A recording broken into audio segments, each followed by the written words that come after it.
In this video, I share 3 LinkedIn ads targeting approaches with examples, and I show you different business scenarios so you can understand what is the best approach you need to be using for your LinkedIn ads campaign so that you can maximize the performance of your lead generation efforts.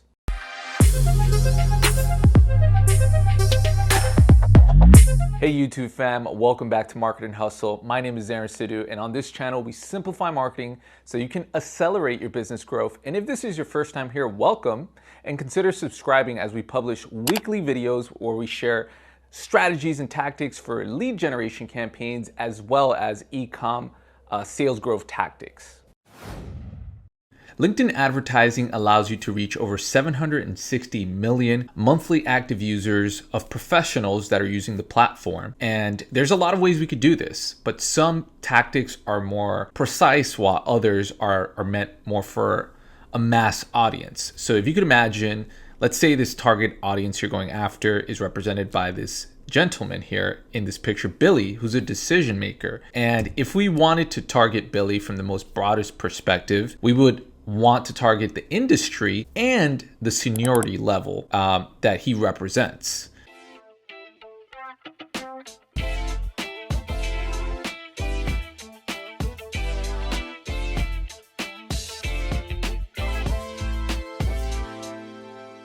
Another way we could also go about it is job function. You know, is Billy in the marketing department? Is he in a sales function? Is he in an operations function?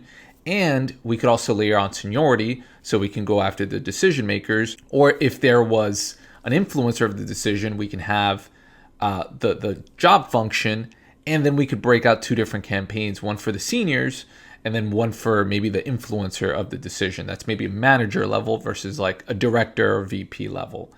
Now, from a moderate perspective, meaning this is not the broadest way, it's somewhere in the middle of being able to target a good amount of people, but increasing the relevance, is by using the industry. So let's say Billy potentially is in finance, and then using his job title as well. So we're looking for directors in a finance industry. So that audience pool is going to be a lot smaller than if we say we want finance and any, decision maker, any senior decision maker, for example. Job title is going to be more specific because we're going to say finance and director of revenue, or VP of revenue or director of finance.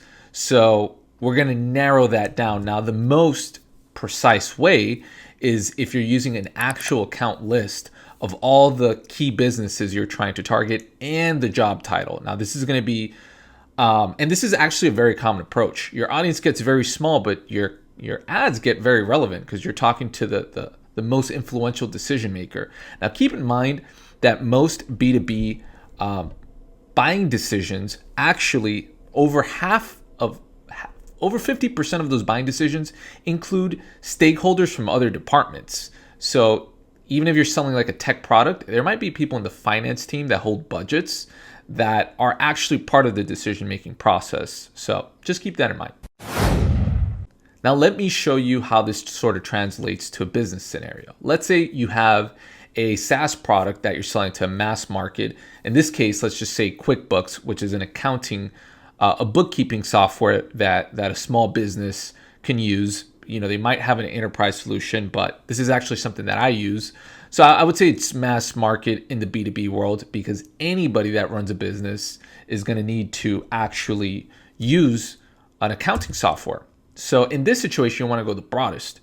You might want to create ads targeting maybe job function or industry and seniority. I might want to go after owners, VPs, partners, CXO, anyone at that C-suite level, especially at these smaller companies, because there might just be like 5 employees. Whereas if I'm going after more of an enterprise business, I might want to actually go after someone in their finance department or someone in their accounting department. So I'm going to use job function and then seniority. Someone that's been there, longer is probably going to have more influence on signing up for a product like this than someone who's relatively new or unpaid or training or doing an internship, of course, if that makes sense. Now, I want to show you a second business scenario just to contrast this one and sort of how that would impact our targeting approach on LinkedIn. So in business scenario number 2, I'm going to use the example of Street Bees, which is also a SaaS product, but they're targeting marketing decision makers at companies that have $1 billion in annual sales. So at this point, it would not make sense to go broadest. You'd want to go precise. In fact, you would want to actually do some research and create an account list of, the top 1,000 at, 500 or 1,000 companies or however many are making $1 billion in annual sales. I don't know how many that is. That might be a list of, 50 or 100. And then you want to layer on the job title targeting on top of that. And you actually might get away with doing the marketing function. So someone in the marketing team, I would probably recommend an account list and job title. But as you can see in this approach, it's very, very specific who you're going after. So it doesn't make sense, using these broader tactics that'll give you a bigger audience pool, but a good majority of those people might not be interested. So hopefully this scenario helps you contrast, sort of where you would go from, whether broad targeting or a more precise approach makes sense for you.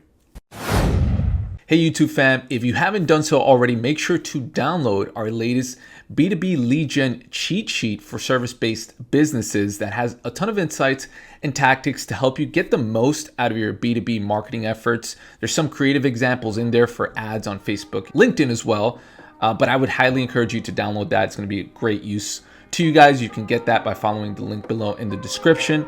And as always, I will see you guys in the next video. Peace.